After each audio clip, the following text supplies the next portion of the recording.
Bonjour à tous, aujourd'hui nous allons donc dans cette vidéo étudier les fonctions homographiques. On va les définir, on va donner quelques exemples, et puis nous allons donc voir le lien qu'il y a entre ces fonctions et la résolution d'équations et d'inéquations avec un connu au dénominateur.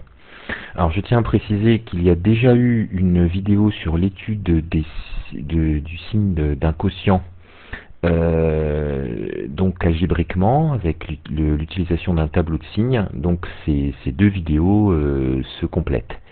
Il y aura également l'utilisation de la calculatrice, notamment pour conjecturer les solutions à certaines équations. Voilà, donc, et je tiens également à m'excuser d'avance parce que je vais utiliser donc une tablette graphique que je ne maîtrise pas très bien, et donc l'écriture est parfois un petit peu hasardeuse. Voilà, alors pour commencer, donc on va se donner 4 nombres, donc A, 4 nombres réels, A, B, C et D. Alors avec 2 contraintes. La première, c'est que C doit être différent de 0. Et la deuxième contrainte, c'est que le produit AD moins le produit BC doit être également différent de 0. Alors on verra pourquoi tout à l'heure. Donc on définit une fonction f donc sur l'ensemble R privé de moins D sur C. On va voir pourquoi. A valeur dans R, et qui a x va associer AX plus B sur CX plus D. Voilà. Alors, en ce qui concerne la définition, on exclut la valeur moins D sur C car c'est celle qui annule le dénominateur et on ne peut pas diviser par 0. Alors, quand une fonction vérifie ces conditions, on dit qu'on a donc une fonction homographique. Alors, homographique, voilà. Hop. Hop. C'est pas très joli, mais bon, j'ai barré, je voulais simplement souligner, c'est pas grave. Alors, vous connaissez un exemple, il y a un exemple très classique de fonction homographique que je vais vous donner maintenant. Bon, c'est pas l'objet de la vidéo d'aujourd'hui, mais on va pouvoir parler de la fonction inverse. La fonction qui a x associe 1 sur x. Donc c'est une fonction qui est définie sur R étoile, hein, c'est-à-dire R moins 0. Hein. C'est pareil, on peut écrire ça comme ça. Je vais me mettre en dessous. Donc R étoile. Essayer de faire une étoile, c'est pas facile. Alors, je vais juste effacer ça. Voilà, alors, cette fonction donc inverse, si on regarde bien, eh bien on a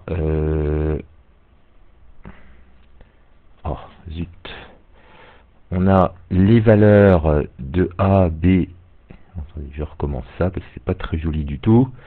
Voilà, j'espère qu'on va y arriver. Voilà, c'est un peu compliqué. Voilà, alors donc les valeurs de A, B, C et D sont assez simples à déterminer. Alors, A ici fait 0, B fait 1, C fait 1 et D fait 0. Donc on a bien la première condition qui est vérifiée, hein, c'est-à-dire ici on est bien avec C différent de 0. Et quant à la deuxième condition, donc AD ça fait 0, moins 1 fois 1, moins 1, donc c'est différent de 0, donc la deuxième condition est vérifiée. Donc c'est bien une fonction homographique. Alors ce qui a été vu à propos de cette fonction, notamment en ce qui concerne ses variations, c'est que f est strictement décroissante sur R étoile moins et strictement décroissante sur R étoile plus. Alors il ne faut surtout pas dire strictement décroissante sur R étoile, parce que on peut assez facilement déterminer un contre-exemple. Alors le contre-exemple, désolé hein, pour cette écriture affreuse. Alors on peut trouver très facilement un contre-exemple, hein. On prend moins 2 est plus petit que 1. Si on regarde l'image de moins 2, bah, c'est moins 1,5, donc c'est négatif. Hein. Et si on prend l'image de 1, bah, ça fait 1 sur 1, ça fait 1. Donc ça, c'est un nombre positif. Donc finalement, on se retrouve avec f de moins 2 qui est aussi plus petit que f de 1. Bon, évidemment, ça c'est un peu ennuyeux pour une fonction qui serait strictement décroissante. Alors en fait, c'est bien un contre-exemple parce que j'ai pris moins 2 dans les négatifs, hein, donc 1 dans les positifs, et donc là, f de moins 2 plus petit qu'f de 1. Hein. Donc, on sépare, on étudie les variations en deux parties, sur R étoile moins et sur R étoile plus. On verra que pour les fonctions homographiques de manière générale, l'étude des variations, il faudra dire la même chose. Hein. Bon, évidemment, les valeurs ne seront pas, enfin la valeur ne sera pas 0, mais le raisonnement sera exactement le même. Alors, on pourrait représenter graphiquement, utiliser par exemple sine qua non, on peut représenter graphiquement cette fonction inverse. Donc on va la représenter comme ça, avec 2 points, voilà. Donc on obtient une hyperbole. Alors en fait, il y a donc 2 branches, hein, la branche qui est ici et la branche qui est ici. Alors en fait, cette hyperbole est très particulière. En fait, quand les valeurs de x s'approchent de 0, en étant en dessous, hein, en étant par exemple moins 6, etc., et on s'approche de 0, et bien en même temps, les valeurs des y correspondantes se diminuent. Quand x s'approche de 0 en étant supérieur, hein, donc quand on s'approche de 0 comme ceci, et bien les valeurs des y correspondantes ne cessent d'augmenter. Alors ça, ça sera repris en terminale quand vous ferez des limites. On dit à ce moment-là que la limite quand x tend vers 0 moins, hein, 0 par valeur inférieure, eh bien la limite est moins l'infini. Quand x tend vers 0 par valeur supérieure, eh bien la limite est plus l'infini. Alors il y a quelque chose d'un petit peu particulier, c'est que les branches que l'on voit ici s'approchent des axes. Hein, on a l'impression qu'on va presque toucher. C'est pareil ici, c'est pareil ici et ici. En réalité, les branches ne touchent jamais les axes. On dit que les axes sont asymptotes. Alors comme les asymptotes ici sont perpendiculaires, O ici est bien centre de symétrie de notre parabole, donc on va parler d'hyperbole ici équilatère. Alors on verra que les hyperboles, les fonctions homographiques seront représentées graphiquement sous la forme d'hyperbole, et on verra qu'il y a toujours cette question d'avoir donc une courbe en deux parties, et que il y a la présence de ce qu'on appelle les asymptotes, alors qui ne seront pas à ce moment-là forcément les axes, mais il y aura des droites hein, qui seront asymptotes. Bon, ça sera expliqué en terminale. Alors on va traiter quelques exemples. Alors on va un petit peu, je vais garder les conditions à vérifier pour les fonctions homographiques, et justement on va illustrer un petit peu la question justement de la vérification des deux conditions ici. Alors si par exemple je prends c égale à 0, que se passe-t-il? Eh bien à ce moment-là, l'expression de ma fonction f, ça va être f de x est égal à ax plus b sur d, hein, puisqu'ici je ne vérifie pas la première condition, mais je vais quand même vérifier la deuxième. Donc si c vaut 0, ça veut dire que bc est nul. Donc à ce moment-là, il faut que AD soit non nul. Hein. Donc D ne peut pas être nul. Donc du coup, je peux diviser par D, ça ne pose aucun problème. Et donc ça, je peux l'écrire, bien sûr, a sur d x plus b sur d. Voilà. Et ça, c'est l'expression d'une fonction affine. Hein, donc graphiquement, f sera représenté dans un repère sous la forme d'une droite. Hein, de coefficient directeur a sur d. Voilà. Donc c'est pour ça qu'on écarte ce cas en prenant ces différentes zéros. Maintenant, pour la deuxième condition, à savoir AD moins BC différentes 0, je vais prendre un exemple numérique. Je vais prendre f de x égale par exemple 2x plus 1 divisé par moins 6x moins 3.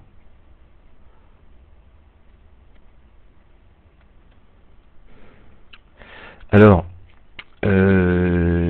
ici, si on regarde bien, on peut donc, ça c'est quelque chose qu'il faut faire un petit peu, qu'il faut faire presque automatiquement, c'est marquer donc les 4, la valeur des 4 nombres A, B, C et D. Donc ici on a A qui vaut 2, B qui vaut 1, C qui vaut moins 6, et D qui vaut moins 3. Alors déjà, on vérifie la première condition, hein, puisque c'est différent de 0. Et maintenant, si on calcule donc le produit AD moins le produit BC, donc on se retrouve avec 2 fois moins 3, c'est-à-dire moins 6, moins BC, 1 fois moins 6, c'est-à-dire moins 6. Bon, ce qui bien sûr fait 0. Donc là, la deuxième condition n'est pas vérifiée. Alors en fait, si on regarde bien, on pouvait un petit peu arranger l'écriture de f. C'est-à-dire ici, on a 2x plus 1, et on peut mettre moins 3 en facteur, donc ça fait moins 3 facteur de 2x plus 1.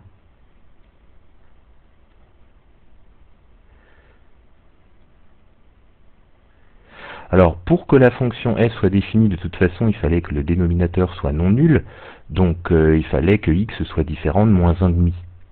Donc, on travaille donc sur r privé de moins 1,5. Donc ici, on peut simplifier 2x plus 1 en haut et en bas, on se retrouve avec moins 1 tiers. Donc au fait, on a l'expression donc pour f de x égale moins 1 tiers, c'est-à-dire on se retrouve avec une fonction constante. Autrement dit, sa représentation graphique est une droite horizontale. Hein, c'est la droite horizontale d'équation y égale moins 1 tiers. Donc voilà pourquoi on écarte le cas AD moins BC égale à 0. Hein, et là, on est sûr d'avoir une fonction homographique. Alors, on va prendre un exemple de fonction homographique qu'on va représenter donc à l'aide de sine qua non, GeoGebra et puis la calculatrice, et puis on verra si on peut faire quelques petites conjectures. Donc on va prendre par exemple cette fonction là, donc on va prendre f de x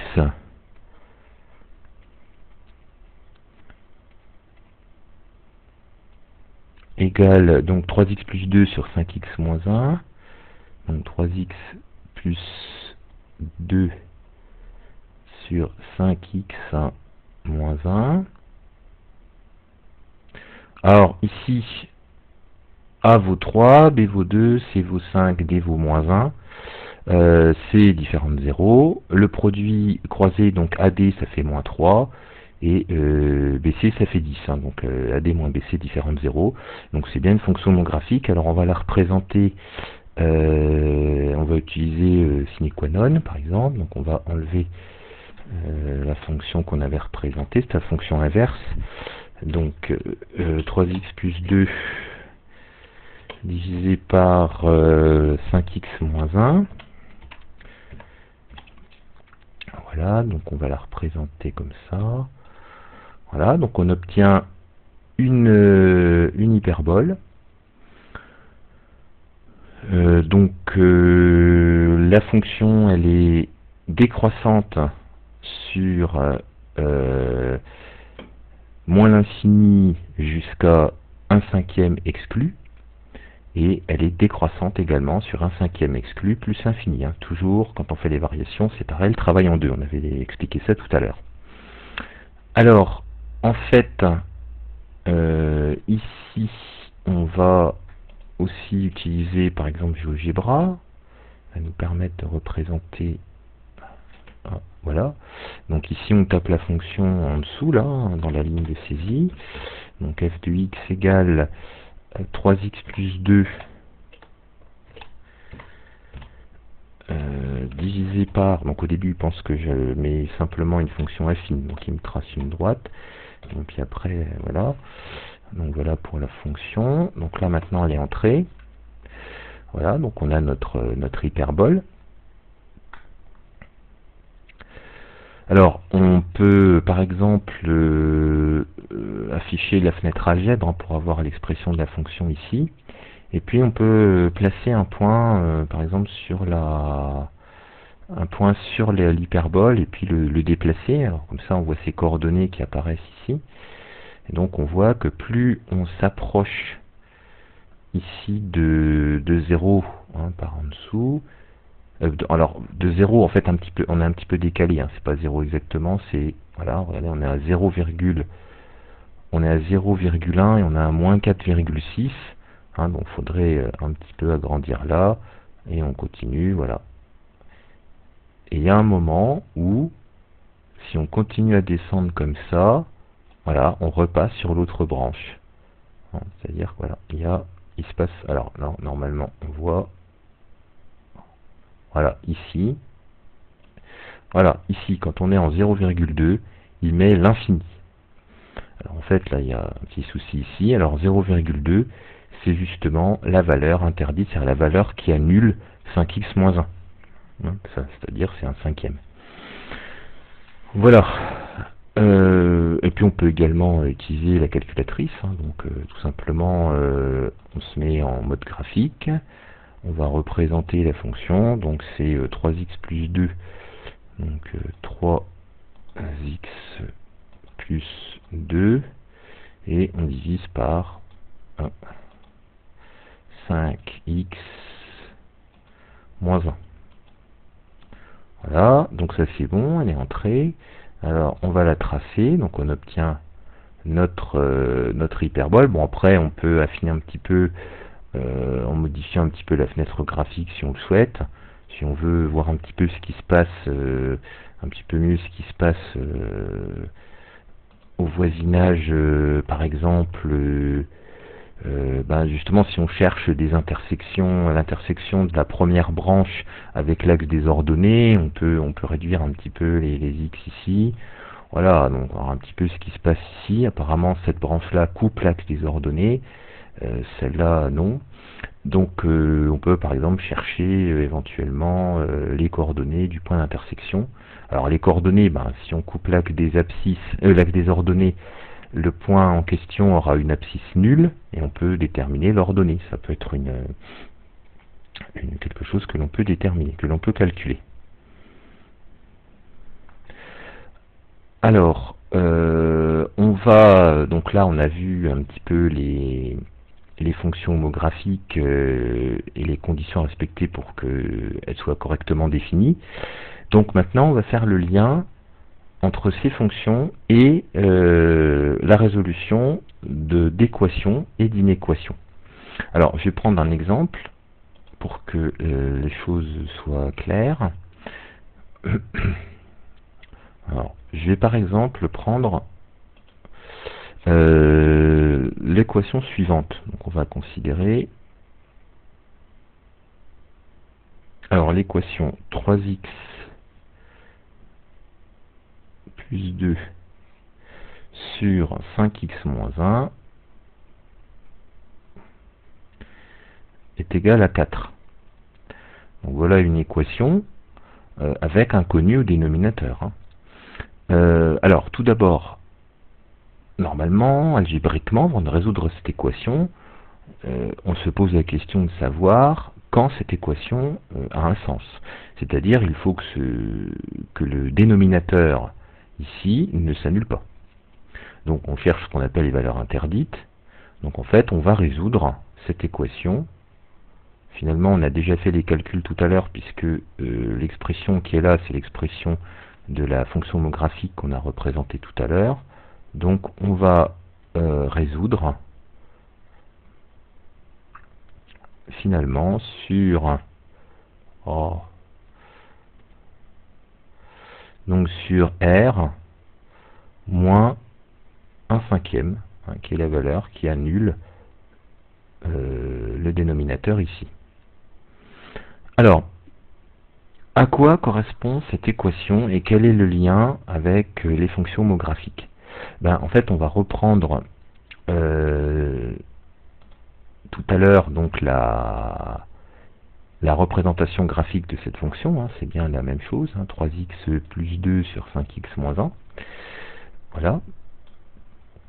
Et donc, résoudre l'équation ceci est égal à 4, eh bien, on va simplement tracer la droite horizontale d'équation y égale 4, donc elle est ici, elle est tracée ici, et résoudre l'équation ceci égale 4, ça va consister à chercher les abscisses des points d'intersection, donc entre l'hyperbole et cette droite. Alors, ici, on peut déterminer ces intersections, hein. On fait intersection, fonction et droite. Alors, comment stock intersection. Voilà, donc on obtient le point C ici, point d'intersection, et on a son abscisse, donc 0,35. Bon, 4, son ordonnée, c'est normal, puisque c'est un point de la droite d'équation y égale 4, donc tous les points de cette droite, on pourra ordonner 4, mais son abscisse est 0,35. Bon. Alors, ce qu'on peut voir ici, c'est que cette équation, maintenant, on va pouvoir la résoudre algébriquement et on va comparer avec la valeur déterminée graphiquement. Hein. Alors, une petite remarque, si on utilise la calculatrice, voilà, donc on va tracer y égale 4. Oui, donc je vais mettre ici, on va tracer y égale 4, voilà. Il y a une manière très simple d'obtenir la valeur, enfin l'abscisse du point d'intersection. En fait, on fait F5, donc là il y a différentes choses, et on fait ISCT, intersection. Voilà, donc en fait, il va donner l'intersection donc entre la parabole et la droite d'équation y égale 4. Et là, il trouve donc une intersection, et on retrouve la valeur 0,35 à peu près, et évidemment y égale 4, ce qu'on avait trouvé tout à l'heure. Alors, on va donc résoudre cette équation. Alors, il y a deux façons de procéder ici. Soit, on va raisonner en produit en croix, mais ça, c'est un petit peu dangereux parce que quand on raisonnera avec des inéquations, on ne pourra plus faire la même chose. J'explique ici. Vous avez donc 3x plus 2 sur 5x moins 1 qui est égal à 4, c'est bien sûr égal à 4 sur 1.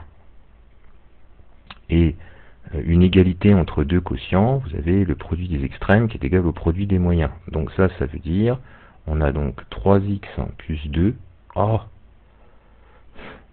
c'est affreux, donc 3x plus 2 fois 1, est donc égal à, oui, pire en pire, 4 facteurs de 5x moins 1. Et donc, alors ça c'est carrément équivalent, hein. Donc ça nous fait du 3x, donc là on développe, ça fait 20x, donc moins 20x, qui est donc égal à moins 4, moins 2. Autrement dit, moins 17x est égal à moins 6. Bon, ce qui fait x est égal donc à 6/17, et si on calcule à la calculette 6/17, ça fait à peu près 0,35.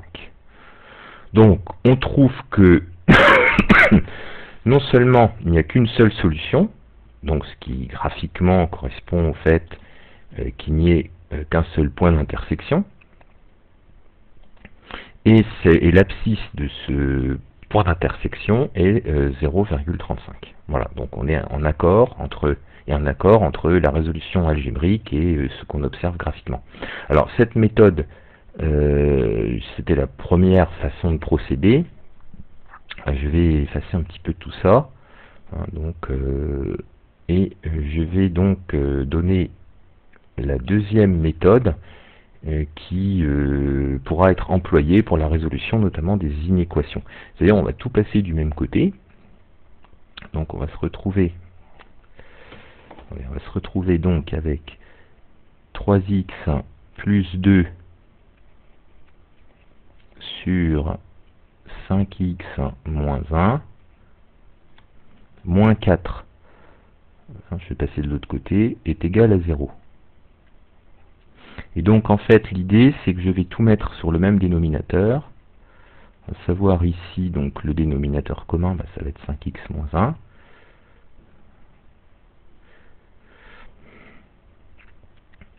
Donc je vais avoir 4 facteur de 5x moins 1 sur 5x moins 1 égale à 0. Voilà, et donc en fait je vais réduire le numérateur, hein, et donc je vais faire un petit peu la place au-dessus, de toute façon ça maintenant on peut l'enlever. Donc je vais réduire le numérateur et je vais me retrouver avec un quotient égal à 0. Hein, donc ça, on sait comment il faut procéder. Donc ici, je vais finir au-dessus là. Donc je vais me retrouver avec 3x plus 2 moins 20x plus 4. Attention parce que ici, je multiplie le moins 4 par moins 20, donc ça me fait bien plus 4. Et tout ça est divisé par 5x moins 1. Et ça doit être égal à 0. Donc ici on se retrouve avec moins 17x plus 6 sur 5x moins 1 égale à 0. Et ça, un quotient comme celui-là est nul. C'est équivalent à dire que le numérateur est nul. Donc on se retrouve avec la même équation que tout à l'heure avec la méthode précédente, c'est-à-dire moins 17x plus 6 est égal à 0, ce qui fait x égale moins 6/17. Moins 6 divisé par moins 17, pardon. Ce qui fait 6/17, ce qui fait environ 0,35. Voilà, donc ça marche bien et c'est en accord avec les observations que l'on a fait graphiquement. Alors maintenant, donc on va un petit peu effacer tout ça. Donc on a, sur cet exemple, vu comment on pouvait résoudre algébriquement une équation du type f de x égale 4, où f est une fonction homographique, et donc on a une résolution pour laquelle les calculs se mènent correctement et assez rapidement. Alors un autre exemple qui pourrait être vu, il s'agit maintenant d'équations du type f de x égale g de x, où f et g sont deux fonctions homographiques. Donc je vais vous donner cet exemple-là. Je vais un petit peu effacer ici. Donc je vais prendre par exemple on va prendre f de x, 3x plus 1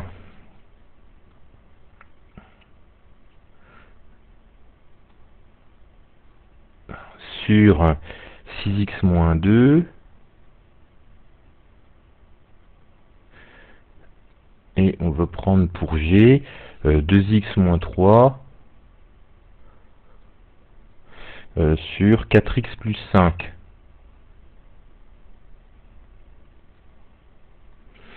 Alors, en fait, on a donc une équation avec inconnu au dénominateur. Donc, avant de se lancer dans les calculs, il faut écarter ce qu'on appelle les valeurs interdites, c'est-à-dire les valeurs qui annulent les deux dénominateurs. Donc ici, 6x moins 2 égale à 0. Ça signifie exactement que x est égal donc à 1 tiers. Donc la valeur 1 tiers est interdite, et il faut bien sûr la même chose sur l'autre quotient. Il faut que... Oh là là, excusez-moi, le plus c'est affreux. Donc on va quand même essayer de faire un plus correct. Voilà, donc il faut que 4x plus 5 soit différent de 0. Donc on regarde quand il est égal à 0. Et ça nous fait du moins 5 quarts. Donc en fait, on va résoudre sur R privé de ces deux valeurs.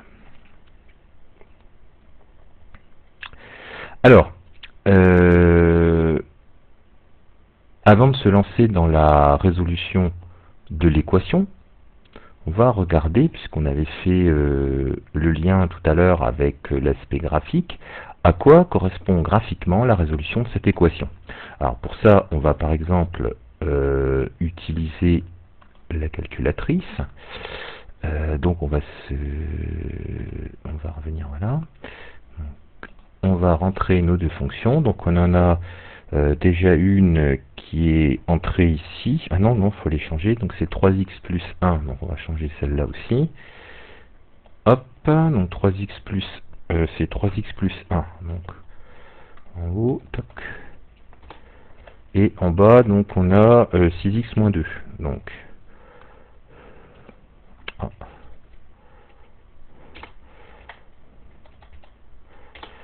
voilà, on va entrer, donc là c'est bon, on va entrer la deuxième fonction, donc là, celle-là, oui, on la supprime.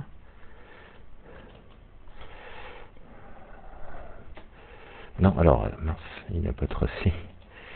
Non, alors ici.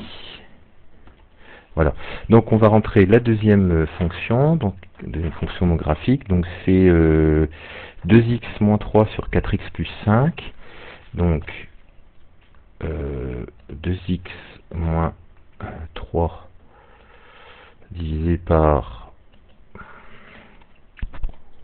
divisé par 4x plus 5, donc 4x plus 5. Donc on a une première hyperbole et une deuxième. Donc là, on est dans le cas où une fonction est décroissante sur la première partie de son ensemble de définition, décroissante après, et l'autre c'est le contraire, elle est croissante sur la première partie de son ensemble de définition et elle est croissante après. Alors visiblement, alors là c'est pour l'instant simplement une conjecture, il semblerait que les deux hyperboles, pardon, excusez-moi, se coupent ici en un point. Alors, on va regarder ça à la calculatrice, on fait F5, on va faire intersection, donc apparemment, la calculatrice nous signale donc un point d'intersection de coordonnées, donc abscisse à peu près 0,02 et ordonnées moins 0,58 à peu près. Alors si on refait, si on revalide encore une fois, si on fait ça, voilà. Alors si on fait ça, s'il y a un autre point d'intersection, elle va le donner. Bon là, a priori, il n'y en a qu'un seul. Alors ça, on aurait pu le vérifier aussi par GeoGebra, mais enfin, on va pas le faire.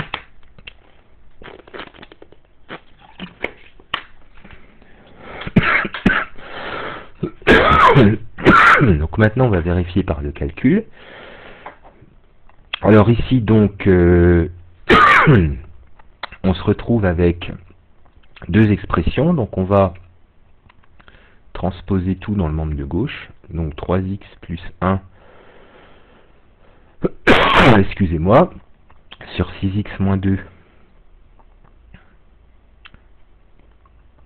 moins, et on fait passer celui-là de l'autre côté, donc 2x moins 3 sur 4x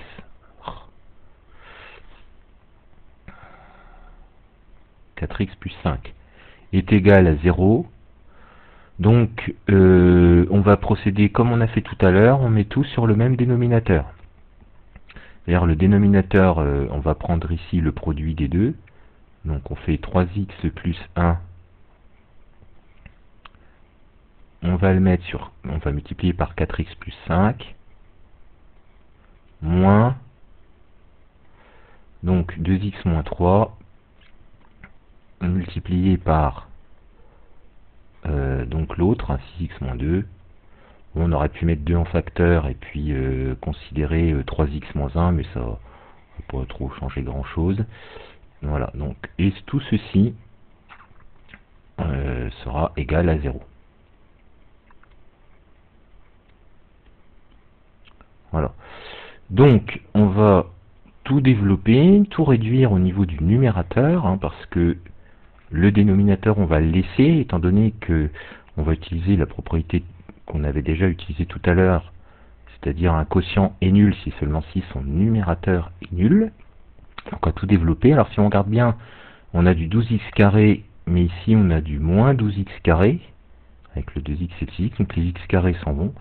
Donc il nous reste 15x plus 4x, ensuite plus 5. Alors ici, donc on a moins 4x, mais avec le moins devant, donc plus 4x. Ensuite, le moins 18x va se transformer en plus 18x. Et ici, donc, le plus 6 en moins 6. Et tout ça doit être égal à 0. Donc ici, en haut, on a 19x, on a 23x, et on a 41x en tout, hein, puisqu'il faut ajouter tout ça. Non, on a... Oui, c'est ça, 41x. Et sinon, on a 5 moins 6 moins 1. Et divisé par le dénominateur qui, lui, ne change pas. Tout ça est égal à 0, ce qui veut donc dire que le numérateur doit être nul. Et le numérateur, bien sûr, c'est ça. Hein, donc, résoudre 41x moins 1 égale à 0, ça fait x égale 1 sur 41. Et si on fait le petit calcul, ça fait à peu près 0,002. Alors si on compare avec ce qu'on avait trouvé à la calculette, hein, c'est quand même parfaitement en accord. Alors, en plus, la résolution algébrique de l'équation nous montre qu'il n'y a qu'une seule solution, hein, donc il n'y a qu'un seul point d'intersection. Alors, on aurait pu, comme dans le cas précédent, raisonner par le produit en croix, mais encore une fois, bon, attention, quand on raisonne avec les inéquations, là on pourrait pas faire la même chose. Hein. Voilà, donc cette méthode est tout à fait rigoureuse. Alors, je fais un lien maintenant avec la vidéo sur les études de signes. Ça va concerner donc ici les inéquations. On avait dans cette vidéo posé une inéquation à résoudre qui avait été la résolution algébrique. Enfin, on avait fait par résolution par méthode algébrique. Donc c'était, on avait, je reprends la même, 3x moins 2 sur un x-1 est strictement inférieur à 4. Donc on avait à résoudre cette inéquation. Donc en fait on avait transposé le 4 dans le membre de gauche, on avait tout mis sur le dénominateur x-1 et après on avait fait une étude de signes. Et on avait regardé quand le membre de gauche était strictement négatif. Et on avait trouvé S, donc c'était moins infini 1, hop, ouvert en 1 parce que ici sinon le dénominateur s'annule, et ouvert en 2 parce que 2 alors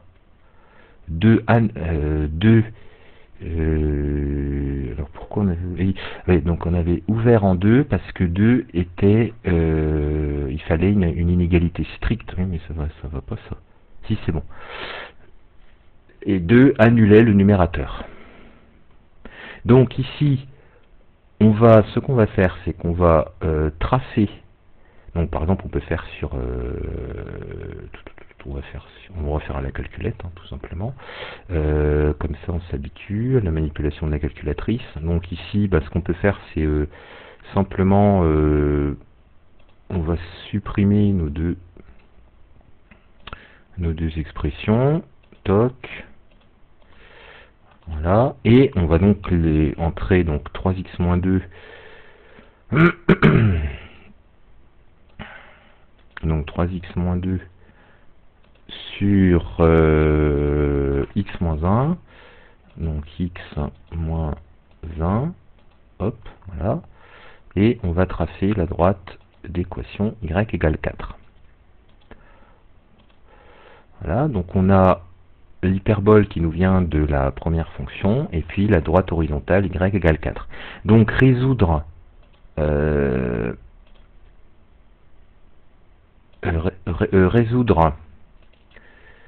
va fermer ça, voilà. Résoudre cette inéquation, finalement, c'est chercher les abscisses des points de la courbe représentative de la fonction f, dont l'expression en fonction de x est ceci, qui sont situés en dessous de la droite d'équation y égale 4. Et donc, en fait, on avait trouvé donc ceci, moins l'infini 1 union 2 plus l'infini, parce que moins l'infini 1, hein, on est ici, et en fait, en 1, la fonction ici, au départ, n'est pas définie, hein, puisque 1 moins 1, 0. Donc c'est une valeur interdite, c'est la valeur interdite de cette fonction.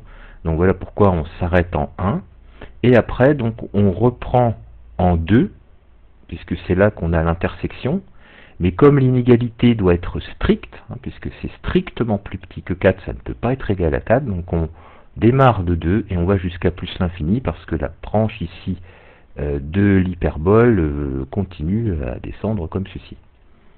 Alors ce qu'on peut faire également pour s'en rendre compte, hein, c'est déterminer, ça permet de réviser un petit peu aussi ça, on peut déterminer donner un tableau de différentes valeurs prises par la fonction.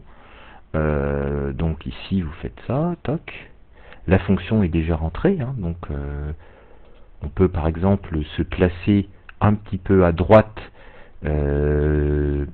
ici alors là c'est pas la bonne fonction, donc je vais me placer à droite par exemple oui, je vais me placer à droite de 2, mais je vais pas le prendre exactement, je vais me prendre un petit peu à droite de 2, voilà. Ok, voilà, donc si vous regardez, en fait ici je suis quand je suis un tout petit peu à droite de 2, hein, 2,01, ici je suis à 3,99, donc je suis en dessous de 4, et au fur et à mesure que x augmente, eh bien voilà, les valeurs ici, les valeurs de y, là ça diminue, voilà. Bon, encore une fois, hein, ça c'est un tableau de valeurs, ça ne prouve rien du tout, c'est simplement une manière un petit peu d'utiliser la calculatrice pour conjecturer, vérifier, voir si ce qu'on a obtenu par le calcul est cohérent ou pas. Mais ce n'est jamais une preuve. Hein. Donc voilà pour ces quelques éléments concernant les fonctions homographiques et sur l'utilisation également de la calculatrice et puis de quelques logiciels comme Sinequanon et GeoGebra. J'espère que ces explications, tout ça, ça vous a semblé clair, et je m'excuse encore une fois pour l'utilisation de la tablette graphique. Certaines notations sont très hasardeuses. Voilà, je vous remercie.